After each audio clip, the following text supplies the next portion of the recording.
Hey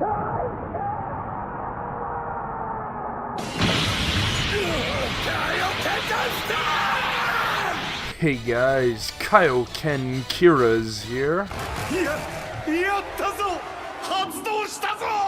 12 seconds later. Okay, so it's that time of day, mail time. Let's see what cards we got this time, or...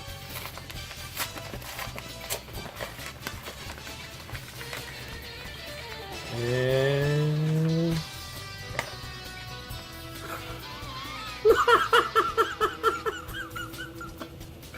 And we got our Captain Planet rare, 5-drop, wipes the whole field.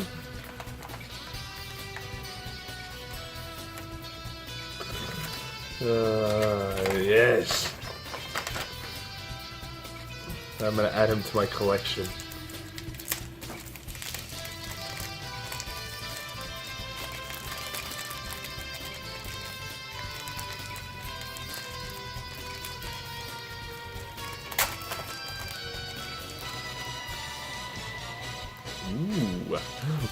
Ooh. Any Lazas? Ooh, there's the SPR I ordered. And then Foods I ordered as well. And this Zamasu, so everything else should just be the commons. Oh no. Forgot I ordered the Trunkses. And they kept all the Trunks in one box. But yeah, basically I opened that just to see my boy, Captain Planet. And today we're gonna show you a new deck profile, and that is the announcer deck profile. So, a little known fact about the announcer, he actually does have a name. It's Brad Pitt. And on this side, Brad Pitt's permanent is treat world tournament cards in all areas if they had no specified cost. So you can run Pentacolor decks, no problemo.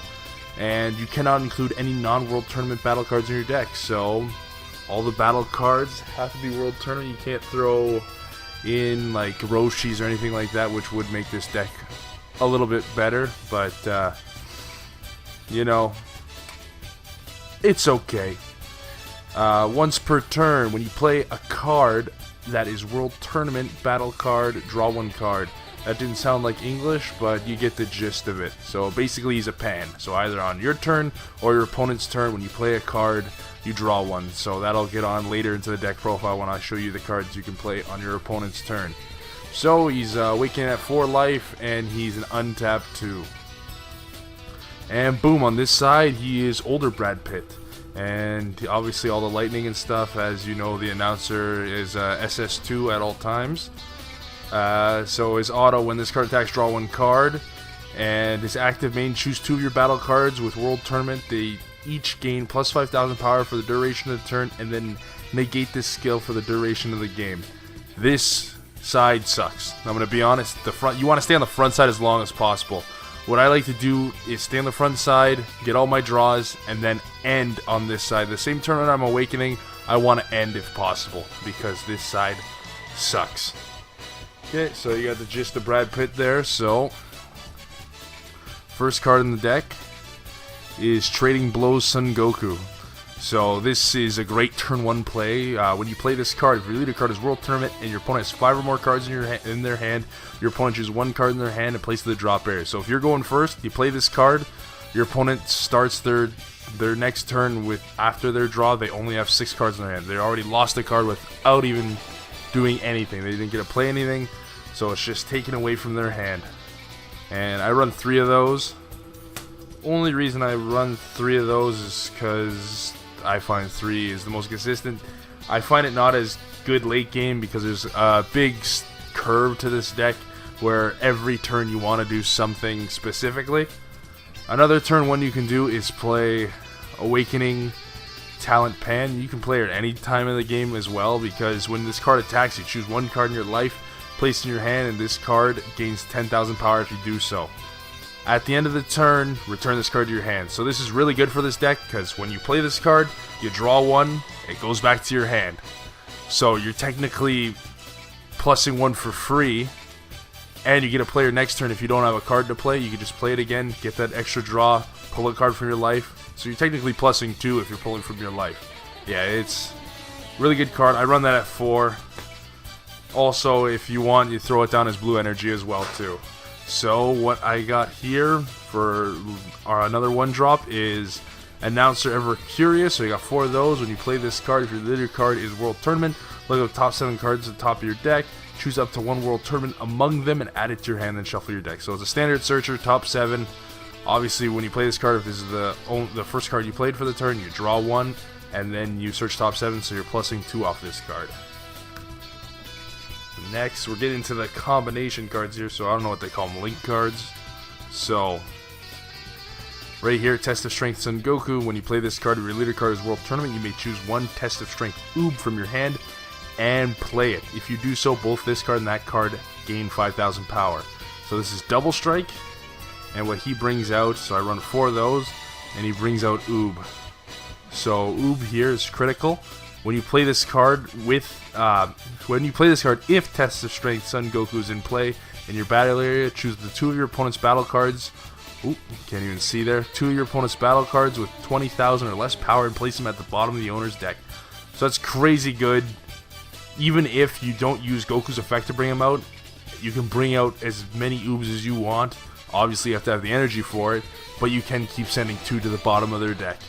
A lot of people were talking about this with the Roshi build because you can use Shigesh to bring out Goku, and then Goku will bring out Oob.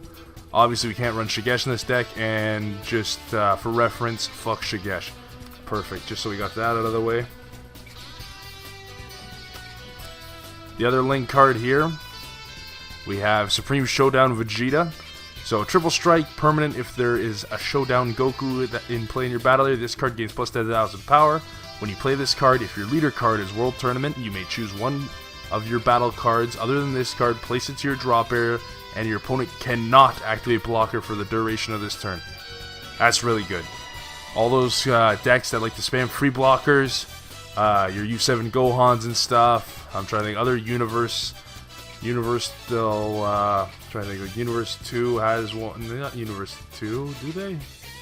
I don't know. But any free blockers, that they're all useless for that turn. And when you KO a card, you can trigger this Goku's effect. So, same thing, permanent, he gains 10,000 power if there's Vegeta on the field. So, if they're both on the field, they're both 35k on both players' turns. Because it is a permanent and not an auto. When you play, when your battle cards are placed in the drop area with Showdown Vegeta's effect, and your leader card is World Tournament, when your leader card is World Tournament, activate this skill. If there's no other Supreme Showdown Goku in your battle area, you may play this card from your hand. So, these 2 cards obviously work together really well. You can see them together there, cool art, and then those are the regular versions of the cards. So, on the next card here, we got the Secret Rare.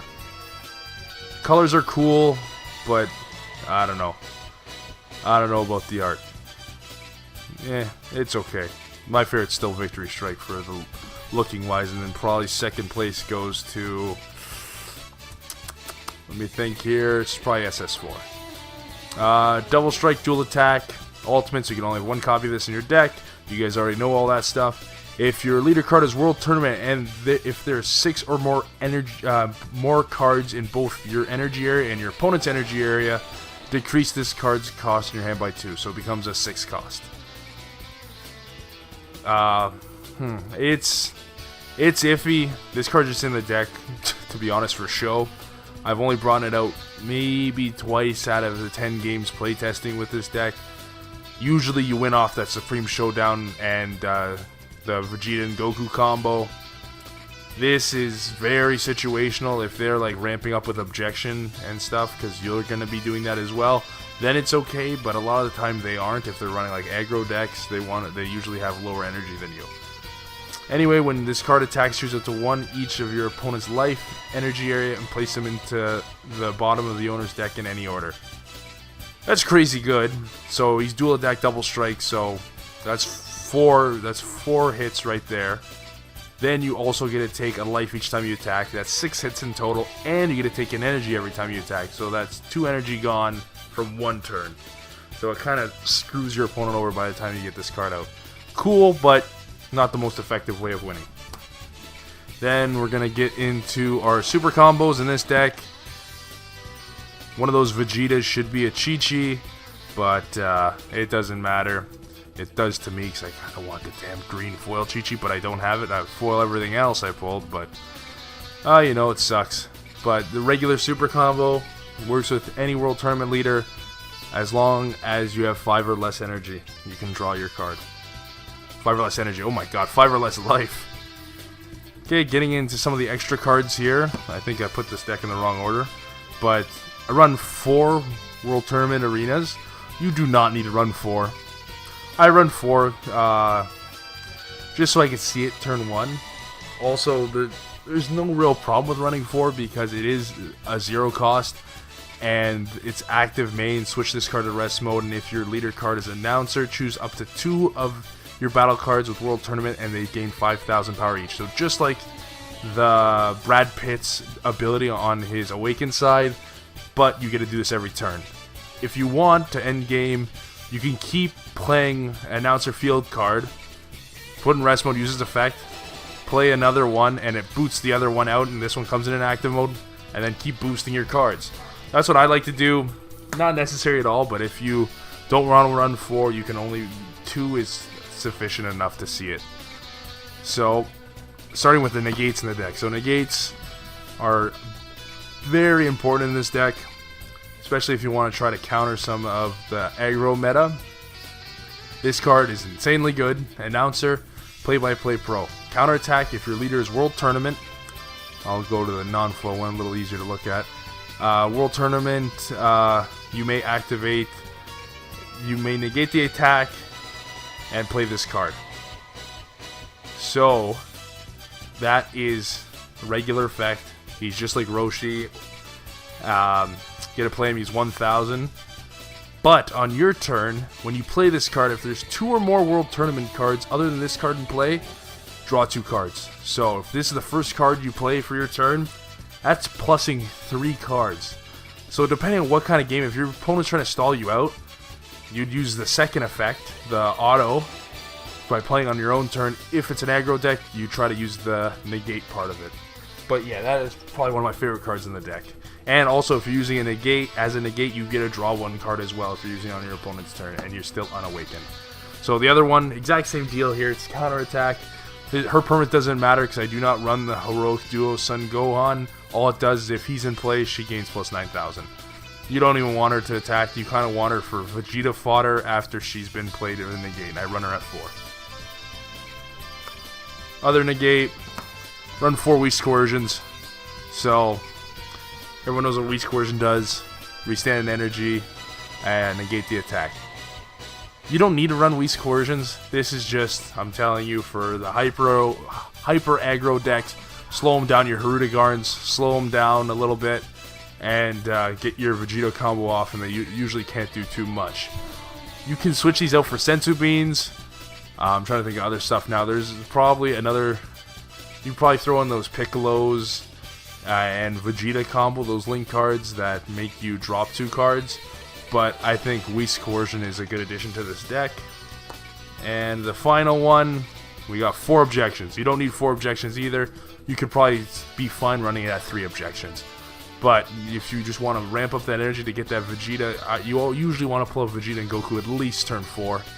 If you're ramping up really heavy, I guess turn 3, but you want to have them out by turn 4 and try to end the game turn 4 before 4 anything happens. So that's just the main part of the deck here. You can add anything to the deck. So there are the cards there. Yeah, sure, they might be cut off, but you already went through all of them with me in this video. If you like this video, obviously hit that like button and subscribe. We're going to try to post some more content, a little harder. We're all back in school, so focusing on that right now. So for a little slow on content, that's why. And thank you for watching, and as always, until next time.